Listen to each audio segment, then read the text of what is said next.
1970년 초라한 음막에서 한 여자아이가 세상의 빛을 보았다. 그 누구도 감히 짐작조차 할 수 없었던 파란만장한 운명이 그녀를 기다리고 있었다. 미천한 무수리의 신분으로 궁궐에 발을 들여 왕의 눈에 들어 후궁이 되고 마침내 조선의 성군이라 칭송받는 영조를 낳아 길러낸 여인. 그러나 그 눈부신 영광 뒤에는 상상조차 할 수 없는 고통과 처절한 생존 투쟁이 숨겨져 있었다. 역사의 뒤안길에 가려졌던 그녀의 이름은 바로 최씨. 훗날 사람들은 그녀를 숙빈 최씨라 불렀다. 그렇다면 과연 이 여인은 어떻게 조선 팔도에서 가장 낮은 신분인 무수리에서 그 누구도 넘볼 수 없는 왕의 어머니라는 최고의 자리에 오를 수 있었을까? 권력과 암투가 소용돌이치는 궁궐 안에서 그녀는 무엇을 얻었고 또 무엇을 잃었을까? 그녀의 파란만장한 삶은 한 편의 드라마보다 더 극적이었다. 1970년 조선은 현종 임금이 다스리던 시대였다. 당쟁이 끊이지 않고 민생은 도탄에 빠져 백성들의 고된 삶이 이어지던 시기였다. 그런 혼란스러운 조선의 한복판, 지금의 서울 세종로 일대인 여경방 서학동에서 최 씨가 태어났다. 그녀의 아버지 최효원은 변변찮은 말직 관리였다. 명문해주 최씨 문중이라 자부했지만 가난 때문에 족보의 이름조차 제대로 올리지 못할 정도로 미미한 존재였다.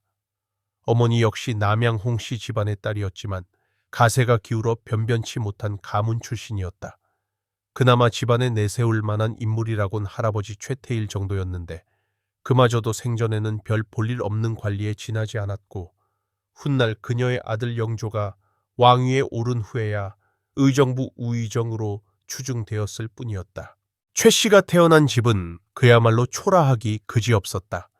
비바람을 겨우 막아내는 낡은 초가집에 하루 세 끼는 고사하고 하루 한 끼조차 제대로 챙겨 먹기 어려운 형편이었다. 찢어지게 가난한 집에서 태어난 최 씨에게 주어진 운명은 너무나 뻔해 보였다. 가난한 집안의 딸로 태어나 헐벗고 굶주린 사내에게 시집가 평생 굶주림과 싸우며 고된 노동에 시달리다 이름 없이 쓰러져 가는 것. 그것이 당시 조선의 평범한 여인들에게 주어진 숙명과도 같은 삶이었다. 그러나 운명의 신은 때로는 잔혹하고 때로는 예측 불가능한 장난을 치곤 한다. 최 씨가 7살 되던 해 그녀의 부모가 갑작스럽게 세상을 떠난 것이다. 기록에는 그들이 어떤 병에 걸려 죽었는지 혹은 어떤 불의의 사고를 당했는지 자세히 남아있지 않다. 다만 어린 최 씨가 하루아침에 부모를 잃고 고아가 되었다는 슬픈 사실만이 역사의 한 페이지에 기록되었을 뿐이다. 의지할 곳 없이 홀로 남겨진 어린 최 씨에게 뜻밖의 손길이 다가왔다. 바로 궁궐의 상궁들이었다. 당시 궁궐에서는 어린 여자아이들을 데려다 키우는 일이 종종 있었다. 무술이라 불리는 궁궐의 최하층 일꾼으로 길러내기 위해서였다. 특히 부모 없는 고아들을 선호했는데 그래야 외부와의 연결고리 없이 오직 궁궐에만 충성하는 인재로 키울 수 있다고 믿었기 때문이다. 무술이란 대체 어떤 존재였을까? 궁녀들의 하인이라 불릴 정도로 궁궐에서 가장 천하고 미천한 신분이었다. 궁녀들이 사용하는 세숫물을 길어 나르고 방을 청소하고 빨래를 하고 음식을 나르는 온갖 굳은 일을 도맡아 했다. 그들의 손은 언제나 거칠고 퉁퉁 부어 있었다. 차가운 물에 손을 담그고 빨래를 하고 무거운 물통을 들고 다니며 마루를 닦느라 늘 물 마를 날 없이 고생해야 했다. 7살 어린 최 씨는 그렇게 궁궐로 들어갔다. 궁궐 깊숙한 곳, 햇빛조차 제대로 들지 않는 음습한 곳에서 그녀의 기구한 운명이 시작되었다. 아침 일찍 일어나 밤늦게까지 쉴 틈 없이 고된 노동에 시달려야 했다. 실수라도 하는 날에는 매서운 매질이 기다리고 있었다. 밥은 늘 부족했고 잠자리는 비좁고 추웠다. 그러나 최 씨에게는 다른 무수리들과는 다른 특별한 점이 하나 있었다. 그녀는 비상할 정도로 총명했던 것이다. 궁궐의 엄격한 예법을 금세 익혔고 눈치가 빨라 상궁들이 무엇을 원하는지 말하기도 전에 알아차렸다. 궁녀들이 필요로 하는 것을 미리 준비해 두었기에 다른 무수리들보다 덜 맞고 조금이라도 더 나은 대우를 받을 수 있었다. 무엇보다 그녀는 말이 없었다. 궁궐에서 벌어지는 온갖 권모술수와 암투를 보고 들어도 결코 입 밖으로 내뱉지 않았다. 그것은 궁궐이라는 냉혹한 세계에서 살아남기 위한 필수적인 덕목이었다. 함부로 입을 놀렸다가는 목숨을 잃을 수도 있는 곳이 바로 궁궐이었기 때문이다. 최 씨는 어린 나이에도 불구하고 그것을 본능적으로 알고 있었던 것 같다. 그렇게 10여 년의 세월이 쏜살같이 흘러갔다. 최 씨는 어느덧 꽃다운 20살을 훌쩍 넘긴 어엿한 처녀가 되어 있었다. 여전히 무수리의 신분이었지만 이제는 궁궐 곳곳을 누비며 꾸준히 일을 척척 해낼 정도로 숙련된 일꾼이 되었다. 그녀는 궁궐의 구석구석을 꿰뚫고 있었고 궁궐 안에서 벌어지는 은밀한 사건들의 이면 또한 어느 정도 파악하고 있었다. 바로 그때 조선 역사상 가장 격동적인 시대가 시작되었다. 1974년 현종 임금이 승하하고 숙종이 왕위에 오른 것이다. 당시 숙종은 고작 14살의 어린 임금이었다. 조정에서는 외척 세력들과 신하들 간의 치열한 권력 다툼이 격화되었고 남인과 서인이 번갈아가며 집권하는 환국의 시대가 도래했다. 궁궐 안 또한 혼란스럽기는 마찬가지였다. 새로운 임금이 들어오면서 궁궐의 분위기는 급변했다. 숙종의 어머니인 명성광후 김씨가 대비가 되었고 1981년에는 민유중의 딸인 민씨가 왕비로 간택되어 입궁하니 그녀가 바로 훗날의 인현왕후였다. 바로 이때 최 씨의 운명을 송두리째 바꿔놓을 결정적인 변화가 찾아왔다. 인현왕후가 입궁할 때 최 씨가 그녀를 지밀에서 모시는 무수리 중 한 명으로 선발된 것이다. 어떤 연유로 그녀가 선발되었는지는 명확하게 밝혀지지 않았다. 일설에는 인현왕후의 아버지 민유중이 지방관으로 있을 때 최 씨를 거두어 길렀다는 이야기도 있고 인현왕후의 친척이 최 씨를 천거했다는 설도 있다. 어찌되었든 최 씨는 인현왕후를 모시게 되었고 이는 그녀에게 더할 나위 없는 행운이었다. 왕비를 모시는 무수리는 일반 무수리보다 훨씬 나은 대우를 받았고 무엇보다 꿈에도 그리던 임금 가까이에서 일할 기회가 주어졌기 때문이다. 물론 그만큼 위험 또한 컸다.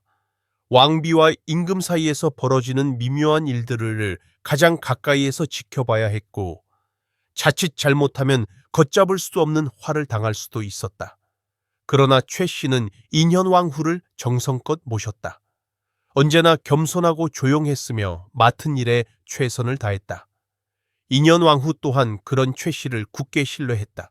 최 씨는 이렇게 인현왕후의 두터운 신임을 얻으며 궁궐 생활의 안정을 찾아가는 듯 했다.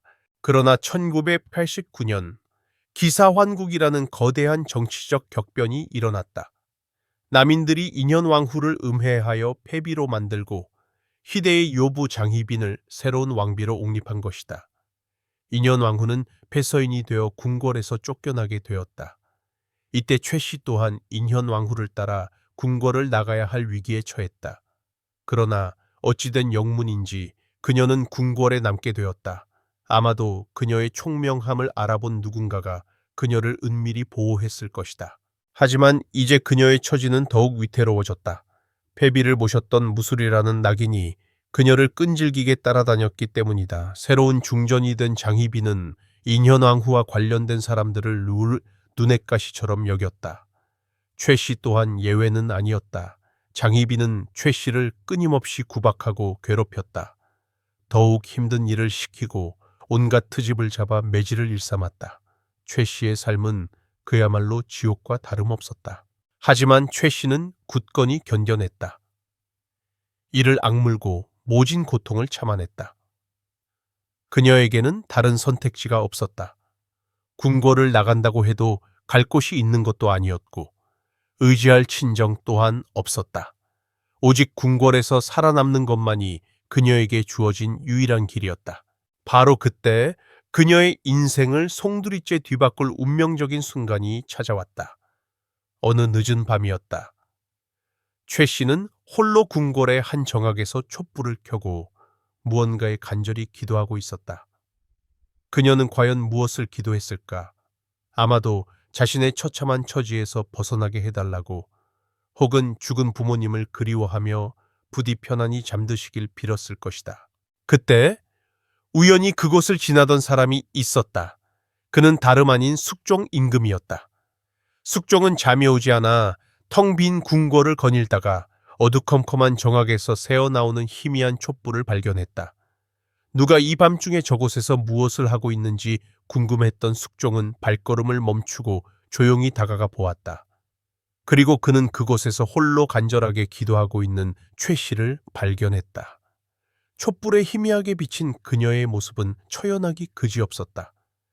뻔한매연한 아름다움과는 거리가 멀었지만 어딘가 모르게 마음을 끄는 묘한 매력이 있었다. 무엇보다 그녀의 간절한 기도하는 모습이 숙종의 메마른 가슴을 깊이 울렸다.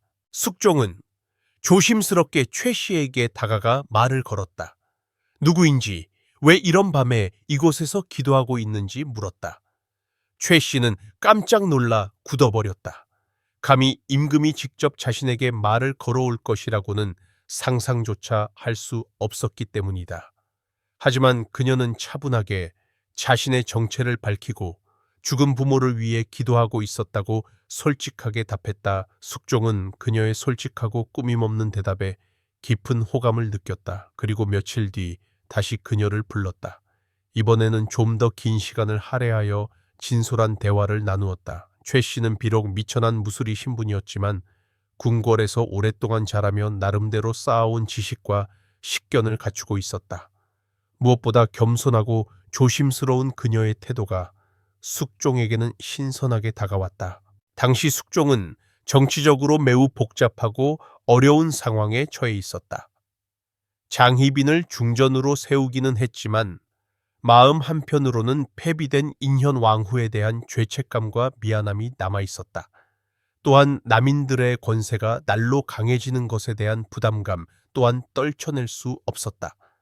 그런 상황에서 아무런 정치적 배경도 없는 최 씨와의 만남과 대화는 숙종에게 뜻밖의 위안과 안식을 가져다 주었을 것이다. 그렇게 숙종과 최 씨 사이에는 미묘한 유대감이 형성되기 시작했다. 숙종은 틈틈이 최 씨를 불러 대화를 나누었고 최 씨는 언제나 정중하고 신중하게 응답했다. 그녀는 결코 주제넘은 행동을 하지 않았고 오로지 임금의 마음을 헤아리려 애썼다. 1193년 마침내 운명의 결정적인 순간이 찾아왔다. 숙종이 최 씨에게 승은을 내린 것이다. 미천한 무수리가 임금의 승은을 받는다는 것은 해가 서쪽에서 뜰 만큼이나 극히 드문 일이었다. 궁궐 전체가 발칵 뒤집혔고 특히 장희빈은 격렬한 분노에 휩싸였다. 그러나 더욱 놀라운 일이 기다리고 있었다. 최 씨가 임신을 한 것이다. 그것도 왕자를 임신한 것이다. 숙종은 즉시 최 씨를 종사품 수건으로 봉했다. 미천한 무수리에서 하루아침에 종사품 수건이 된 것이다. 조선 역사상 이처럼 급격한 신분 상승을 이룬 여인은 없었다. 그해 10월 최 씨는 첫 아들 영수를 낳았다. 그러나 기쁨도 잠시, 영수는 태어난 지 2달 만에 안타깝게 세상을 떠났다. 최 씨의 슬픔은 이루 말할 수 없었다. 그토록 간절히 기다렸던 첫 아들을 잃은 슬픔에 그녀는 밤낮으로 눈물을 흘렸다. 그런데 이때 무시무시한 소문이 궁궐 안에 파다하게 퍼지기 시작했다. 장희빈이 최 씨를 질투하여 독살하려 했다는 끔찍한 소문이었다. 야사에 따르면 다음과 같은 이야기가 전해진다. 최 씨가 임신했다는 소식을 들은 장희빈은 극심한 분노에 휩싸였다. 자신의 지위를 위협할 수 있는 새로운 후궁이 왕자를 낳는다는 것을 도저히 용납할 수 없었던 것이다. 장희빈은 측근들을 시켜 최 씨를 궁궐 깊숙한 곳으로 끌고 오게 했다. 그리고 갓 태어난 아기를 거꾸로 매달아 잔인하게 고문했다고 한다. 임신한 몸으로 끔찍한 고통을 당한 최 씨는 거의 죽음 직전까지 이르렀다. 바로 그때 숙종이 기이한 꿈을 꾸었다. 꿈속에서 황룡 한 마리가 나타나 눈물을 흘리며 간절하게 호소했다. 지금 내가 죽어가고 있으니 어서 와서 날 좀 살려주십시오. 깜짝 놀라 잠에서 깬 숙종은 뭔가 심상치 않은 일이 벌어졌음을 직감하고 최 씨의 안부를 알아보라고 명했다. 그때서야 최 씨가 장희빈에게 붙잡혀 잔혹한 고문을 당하고 있다는 끔찍한 사실이 밝혀졌다. 숙종은 즉시 달려가 최 씨를 구출했다. 만약 조금이라도 늦었더라면 최 씨와 뱃속의 아이 모두 끔찍한 죽음을 맞이했을지도 모른다. 물론 이는 야세 전에 내려오는 이야기일 뿐이다. 실제로 이런 끔찍한 일이 있었는지는 확실하게 증명돼 물론입니다. 명심하고 번역 및 윤색 작업 시작하겠습니다. 최 씨가 장희빈의 모함과 견제를 받지 않았다는 의미는 아닙니다. 오히려 그 반대입니다. 이 이야기가 오랜 시간 동안 사람들 입에 오르내리는 것 자체가 숙종시대 최 씨가 장희빈으로부터 얼마나 극심한 견제와 위협에 시달렸는지 여실히 보여주는 방증일 것입니다. 모진 풍파 속에서도 최 씨는 무사히 첫 아들을 낳았지만 안타깝게도 그 아이는 요절했습니다. 하지만 숙종의 총에는 식을 줄 몰랐습니다. 1694년 갑술환국이 발발하며 상황은 급변했습니다. 인현 왕후가 복이 되고 장희빈은 다시 후궁으로 강등되는 운명을 맞이했습니다. 최 씨에게 마침내 기회가 찾아온 것입니다. 그해 9월 최 씨는 두 번째 아들을 낳았는데 이 아이가 훗날 영조로 등극하는 연인군이었습니다. 숙종은 연인군의 탄생에 크게 기뻐하며 최 씨를 수건으로 승진시켰습니다. 연인군이 태어났을 때 숙종은 이런 말을 남겼다고 전해집니다. 아이의 모습이 어미를 닮았으니 몸은 필시 튼튼하겠구나. 이 말에는 여러 가지 의미가 담겨 있었습니다. 최 씨가 빼어난 미모를 자랑하는 여인은 아니었지만 건강하고 튼튼한 체질을 타고났다는 뜻이 내포되어 있었던 것입니다. 실제로 영조는 어머니의 강건한 체질을 물려받아 83세까지 장수하며 조선 역사상 가장 오랜 기간 왕위에 머문 임금이 되었습니다. 1695년 최 씨는 셋째 아들까지 얻었지만 불알행히도 이 아이 역시 어린 나이에 세상을 떠났습니다. 결국 최 씨의 자식 중 살아남은 것은 연인군 단 한 명뿐이었습니다. 하지만 그것만으로도 충분했습니다. 최 씨는 왕자의 어머니가 된 것입니다. 숙종은 최 씨에게 끊임없이 은혜를 베풀었습니다. 미천한 무수리 신분으로 궁에 들어온 최 씨는 조선시대 가장 높은 품계의 후궁 자리에 오르는 기적을 이루어냈습니다. 이는 조선 역사상 전무후무한 일이었습니다. 하지만 최 씨의 진정한 가치는 단순히 숙종의 총애를 받고 왕자를 낳은 것에만 있지 않았습니다. 그녀는 놀라운 정치적 감각을 발휘했습니다. 무수리 출신으로 변변한 정치적 배경 하나 없었던 그녀는 자신과 아들의 안전을 위해 든든한 세력을 구축해야 했습니다. 그래서 그녀가 선택한 것은 서인, 그 중에서도 노론과의 연대였습니다. 이는 장희빈이 남인과 손을 잡았던 것과는 정반대의 선택이었습니다. 최 씨의 판단은 실로 영리했습니다. 당시 서인들은 장희빈을 몰아내고 인현왕후를 복위시키기 위해 온 힘을 쏟고 있었는데 최 씨는 바로 그들의 든든한 지원군이 되어줄 수 있었습니다. 최 씨는 1994년 갑술환국 당시 결정적인 역할을 수행했습니다. 남인들이 정변을 획책하고 있다는 정보를 입수한 그녀는 한밤중에 숙종을 찾아가 눈물을 글썽이며 이 사실을 고발했습니다. 이른바 베갯머리 송사였던 셈입니다. 전하, 남인들이 불순한 꿍꿍기를 꾸미고 있사옵니다. 그들이 전하를 해치려 하고 있사옵니다. 최 씨의 애끓는 호소에 숙종은 크게 놀라 즉시 남인들을 조사하도록 명했습니다. 조사 결과 남인들의 정변 계획이 명백히 드러났고 그들은 일망타진되었습니다. 대신 서인들이 다시 정권을 잡게 되었고 인현 왕후는 마침내 복이 될 수 있었습니다. 이 사건을 계기로 최 씨는 서인들의 확고한 후원자가 되었습니다. 그리고 그녀의 아들 연인군 또한 자연스럽게 서인들의 보호를 받게 되었습니다. 이는 훗날 연인군이 왕위에 오르는데 결정적인 도움을 주었습니다. 최 씨는 이후에도 뛰어난 정치적 감각을 유감없이 발휘했습니다. 1711년 장희빈이 인현 왕후를 저주했다는 혐의로 사약을 받을 때 최 씨는 결정적인 증언을 했습니다. 그녀는 장희빈이 취선당 서쪽에 몰래 신당을 차려놓고 인현 왕후를 저주했다고 고발했습니다. 신첩이 직접 두 눈으로 똑똑히 보았사옵니다. 장 씨가 비복들과 함께 부적을 태우며 중전마마를 저주하는 것을 보았사옵니다. 최 씨의 고발로 장희빈은 결국 죽음을 맞이했고 최 씨의 정적은 완전히 사라졌습니다. 이제 숙종의 후궁들 중에서 최 씨의 지위는 그 누구도 넘볼 수 없을 만큼 확고해졌습니다. 하지만 최 씨의 삶이 탄탄대로만 걸었던 것은 아닙니다. 아무리 숙종의 총애를 독차지하고 높은 지위에 올랐다고 해도 그녀의 미천한 출신 성분은 결코 지울 수 없는 이 꼬리표처럼 따라다녔습니다. 궁궐 안에서는 여전히 그녀를 무수리 출신이라고 멸시하는 시선들이 존재했습니다. 특히 그녀의 아들 연인군이 성장하면서 이 문제는 더욱 심각해졌습니다. 연인군은 총명하고 의젓한 왕자였지만 어머니의 출신 때문에 다른 왕자들과는 확연히 다른 차별 대우를 받았습니다. 동복형인 경종의 어머니는 비록 패비가 되었지만 한때 중전의 자리에 올랐던 장희빈이었습니다. 반면 연인군의 어머니는 천한 무수리 출신이었습니다. 이러한 차별은 연인군의 마음에 깊은 상처를 남겼습니다. 그는 어머니를 진심으로 사랑했지만 동시에 어머니의 미천한 출신을 부끄러워하기도 했습니다.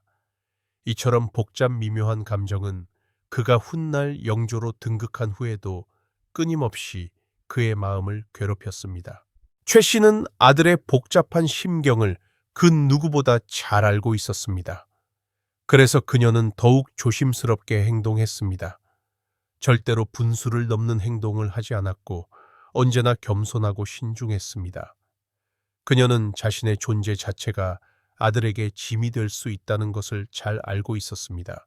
1714년 연인군이 혼례를 올릴 때 있었던 일화가 이를 잘 보여줍니다. 조정에서는 왕자가 거처할 집이 없을 수 없다며 연인군을 위한 별도의 집을 마련하자고 건의했습니다. 하지만 일부 신하들은 숙빈과 함께 이형궁에 살면 된다고 반대했습니다. 이 말에는 무수리 출신 어머니와 함께 사는 것으로 충분하다는 속뜻이 담겨 있었습니다. 숙종은 이러한 비난을 무시하고 순화방에 있던 집터를 사들여 연인군을 위한 창의궁을 지어주었습니다. 하지만 최 씨는 이러한 일들이 모두 자신 때문이라는 것을 뼈저리게 느끼고 있었습니다. 1711년 연인군이 추락하게 되자 숙종은 최 씨의 이형궁을 환수하고 그녀를 연인군의 집으로 보냈습니다. 이제 최 씨는 아들의 집에서 기거하게 된 것입니다. 이는 그녀에게 복잡한 감정을 불러일으켰을 것입니다. 한편으로는 아들과 함께 살 수 있어서 기뻤지만 다른 한편으로는 자신이 아들에게 짐이 되고 있다는 생각에 마음이 무거웠을 것입니다. 1716년 최 씨는 건강이 악화되어 대궐에서 나와 창의궁에서 요양하기 시작했습니다. 이미 그녀의 나이는 46세였습니다. 오랜 궁궐 생활과 잇따른 출산, 그리고 무엇보다 끊임없는 정신적 스트레스가 그녀의 몸을 쇠약하게 만들었습니다. 그녀의 거칠어진 손은 이제 더욱 거칠어져 있었습니다. 무수리 시절 찬물에 담그고 빨래를 하고 무거운 물건들을 나르느라 온통 상처투성이었던 그 손은 아무리 후궁이 되었다고 해도 부드러워지지 않았습니다. 최 씨는 그 손을 늘 부끄러워했다고 전해집니다. 영조가 첫 번째 왕비 정선광후와 첫날 밤을 보낼 때의 일화는 유명합니다. 영조가 왕비의 손을 잡고 손이 참으로 곱구려 라고 칭찬하자 정선광후는 부잣집에서 태어나 손에 물 한 방울 묻히지 않고 자라서 그렇습니다. 라고 대답했습니다. 이 말을 들은 영조는 크게 화를 내며 내 어머니는 험한 일을 많이 하여 험한 손을 가지셨거늘 감히 나의 어머니를 욕하는 소리를 하다니 라고 호통을 쳤다고 합니다. 그리고 그날 이후로 정선광후를 멀리했다고 합니다. 이 일화는 야사일 수도 있지만 영조가 어머니의 출신에 대해 얼마나 예민하게 반응했는지를 보여줍니다. 동시에 최 씨가 평생 자신의 거친 손을 부끄러워했다는 사실을 짐작하게 합니다.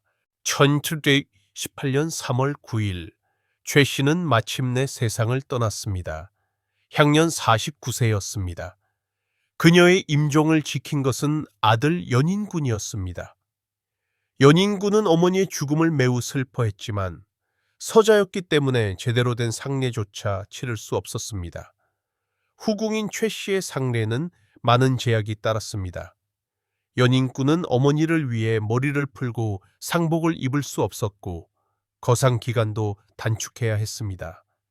이 모든 것이 연인군의 마음에 깊은 상처를 남겼습니다. 최 씨는 경기도 파주에 묻혔습니다. 무덤의 이름은 소령묘였습니다.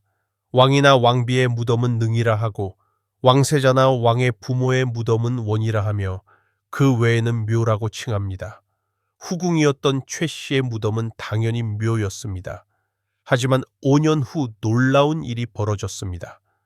1714년 경종이 후사 없이 세상을 떠나자 연인군이 왕위에 오른 것입니다. 바로 영조였습니다. 무수리의 아들이 조선의 임금이 된 것입니다. 영조는 즉위하자마자 가장 먼저 어머니를 위한 일에 착수했습니다. 1724년 11월 그는 어머니 최 씨의 사후를 짓고 숙빈묘라고 이름 지었습니다. 그리고 이듬해 3월에는 무덤에 신도비를 세웠습니다. 영조는 어머니에 대한 추승 작업을 멈추지 않았습니다. 1774년에는 사당의 이름을 육상묘로 바꾸고 무덤의 이름도 소령묘로 높였습니다. 그리고 1753년에는 마침내 사당을 육상궁으로 승격시키고 무덤 또한 소령원으로 격상시켰습니다. 이는 전례 없는 일이었습니다. 왕의 어머니라는 이유로 후궁을 세자빈 수준으로 예우한 것입니다. 영조는 여기서 멈추지 않았습니다. 그는 어머니에게 화경이라는 시호를 올렸고 나중에는 휘덕안순수복이라는 존호까지 더했습니다. 일반적으로 후궁들에게는 이렇게 많은 존호를 올리지 않는데 최 씨만큼은 예외였던 것입니다. 무엇보다 영조는 재위 52년 동안 육상궁을 200여 차례나 방문했습니다. 어머니를 그리워하고 기리는 마음이 얼마나 컸는지 짐작할 수 있습니다. 그때마다 그는 어머니 무덤의 돌비석에 이런 글귀를 새겼습니다. 붓을 잡고 글을 쓰려고 하니 눈물과 콧물이 얼굴을 뒤덮는다. 옛날을 추억하노니 애틋한 감회가 곱절이나 더하구나. 영조의 어머니에 대한 효심은 일상생활에서도 여실히 드러났습니다. 그는 어머니가 친방 나인 시절 누비옷 짓는 일이 가장 힘들었다는 말을 듣고 평생 누비옷을 입지 않았습니다. 또한 어머니 제사를 지낼 때는 항상 냉천에 가서 차가운 물로 목욕 재개했습니다. 영조는 자신이 바쁠 때에도 어머니가 자신의 모습을 볼 수 있도록 어진을 육상궁에 따로 보관했습니다. 어머니가 외로워하지 않도록 세심하게 배려한 것입니다. 하지만 영조의 이러한 지극한 효심 뒤에는 깊은 아픔이 숨겨져 있었습니다. 그는 평생 어머니의 출신에 대한 콤플렉스에 시달렸습니다. 어머니를 진심으로 사랑했지만 동시에 그 미천한 출신을 부끄러워하기도 했습니다. 심지어 영조는 자신이 숙종의 친아들이 아니라 김춘택의 아들이라는 악성 루머에 시달려야 했습니다. 어머니의 미천한 출신 때문에 터무니없는 소문이 끊이지 않았던 것입니다. 이러한 소문들은 영조의 마음에 깊은 상처를 남겼습니다. 영조는 정조에게 이런 말을 남긴 적이 있습니다.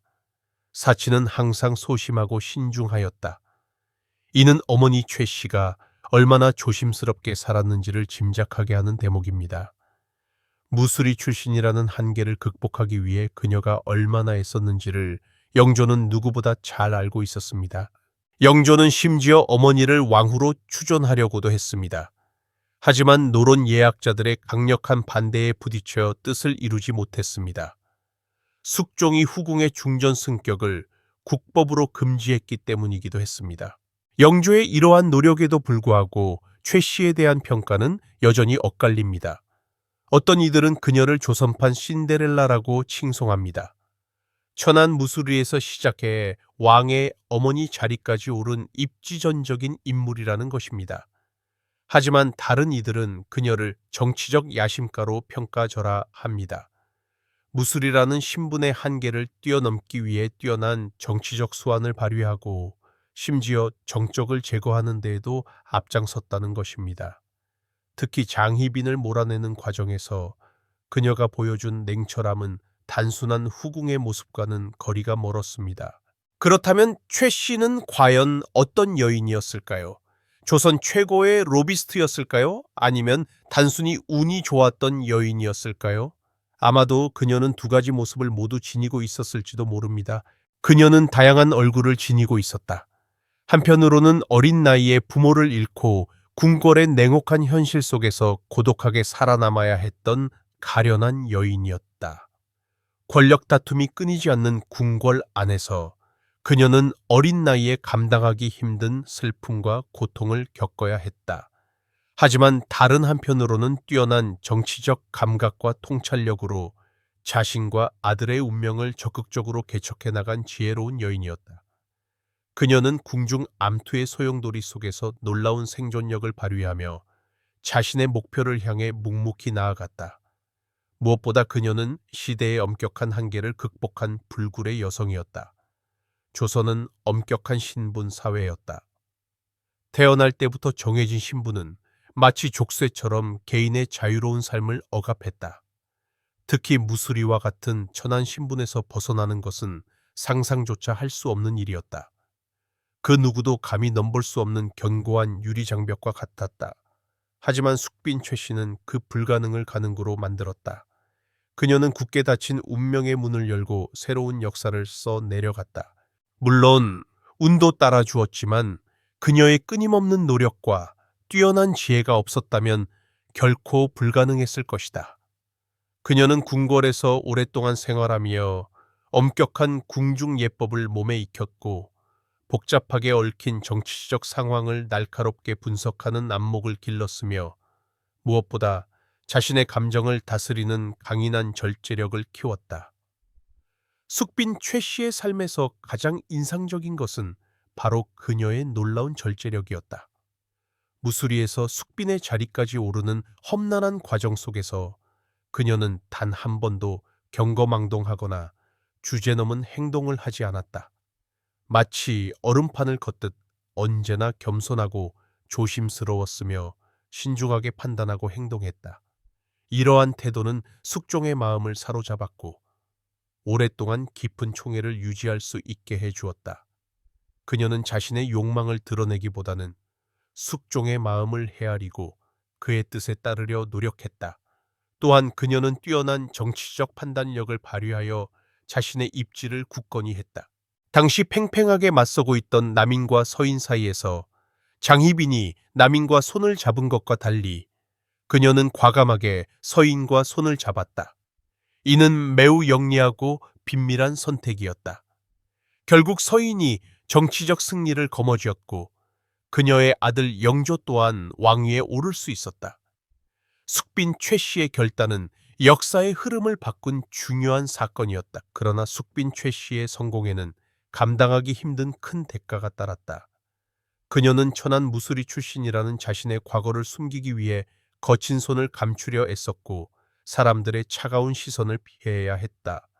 무엇보다 자신의 존재가 아들에게 혹시나 부담이 될까봐 항상 조심하고 또 조심해야 했다. 영조 역시 어머니의 미천한 출신 때문에 평생토록 고통받았다.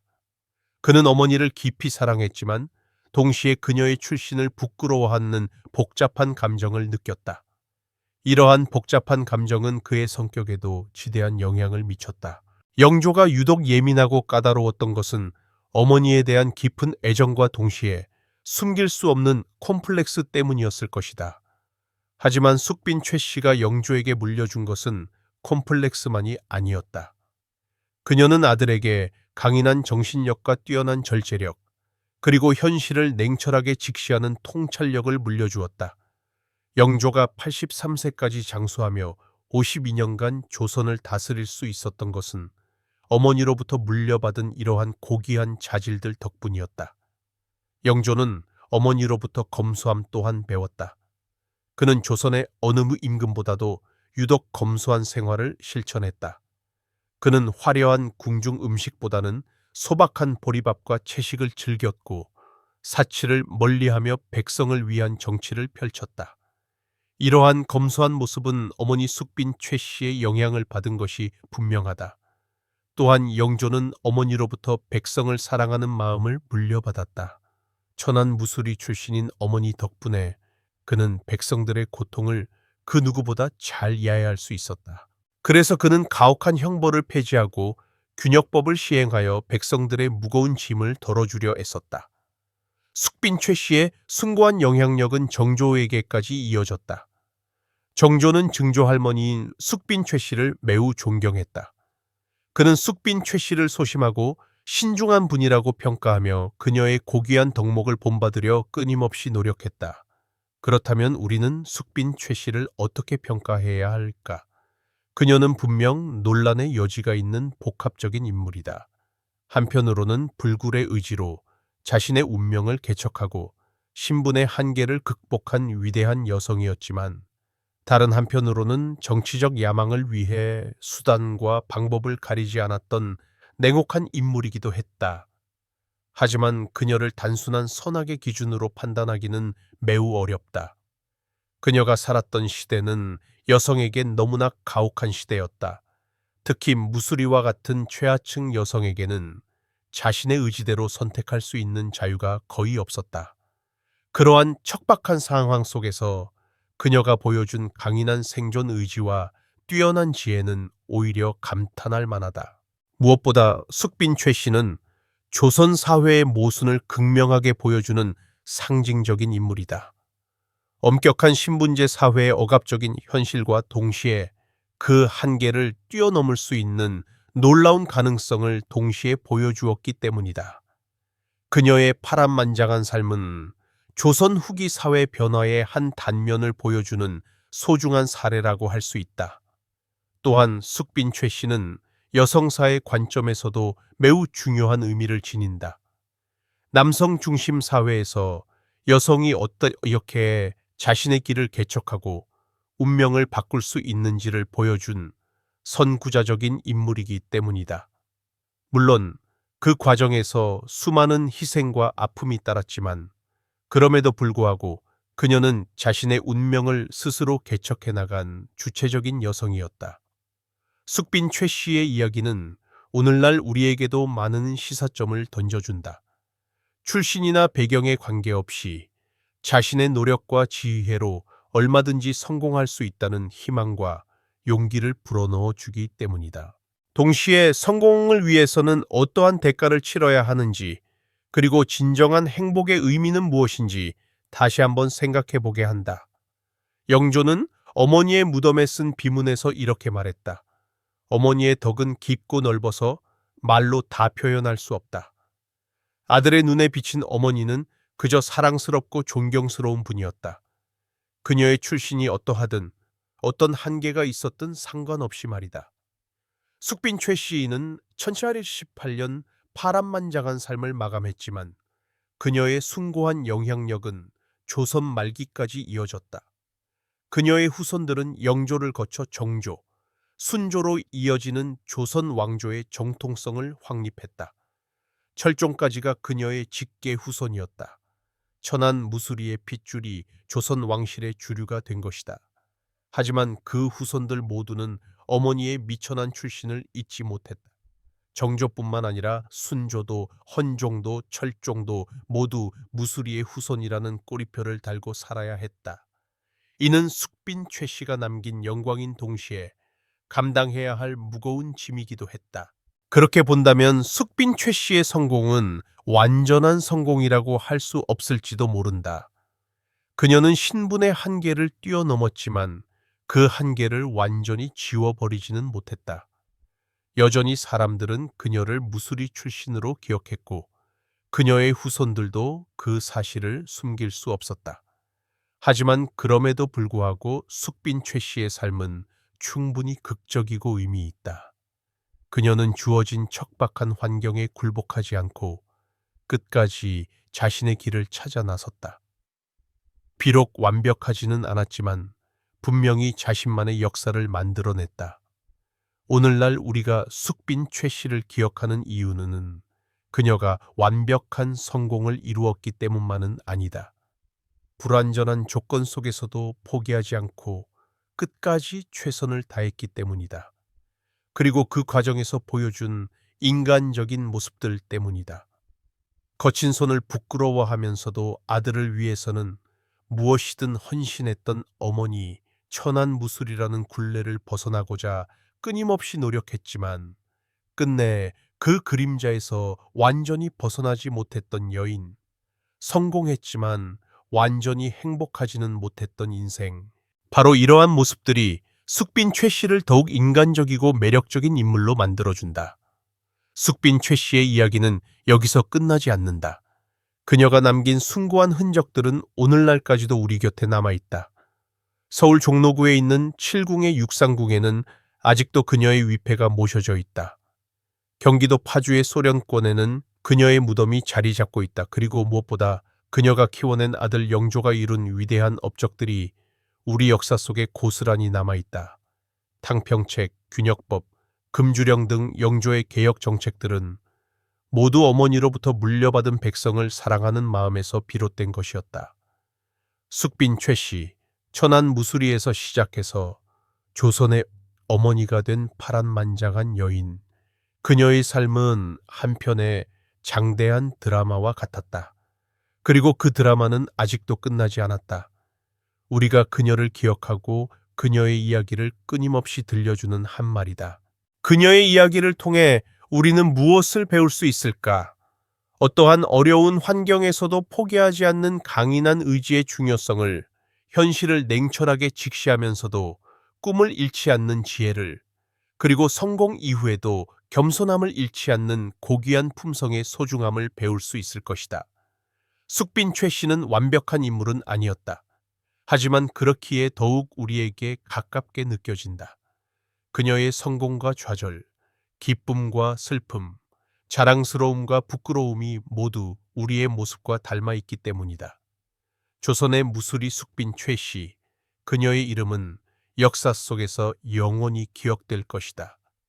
천안 출신을 극복하고 왕의 어머니가 된 위대한 여성으로 동시에 끝까지 자신의 한계와 싸워야 했던 인간적인 여성으로 말이다. 역사는 단순한 사실의 나열이 아니다. 그 안에는 수많은 사람들의 삶과 선택, 고민과 갈등이 담겨 있다. 숙빈 최 씨의 이야기 역시 조선이라는 시대를 살아간 한 여성의 치열한 삶의 기록이다. 오늘 이 이야기가 여러분에게 작은 울림이라도 주었다면 앞으로도 우리 역사 속 인물들의 이야기에 더 많은 관심을 가져주시기 바랍니다. 구독과 좋아요는 더 좋은 역사 이야기를 만드는 데 큰 힘이 됩니다. 다음에도 더 흥미진진한 역사 이야기로 찾아뵙겠습니다. 감사합니다.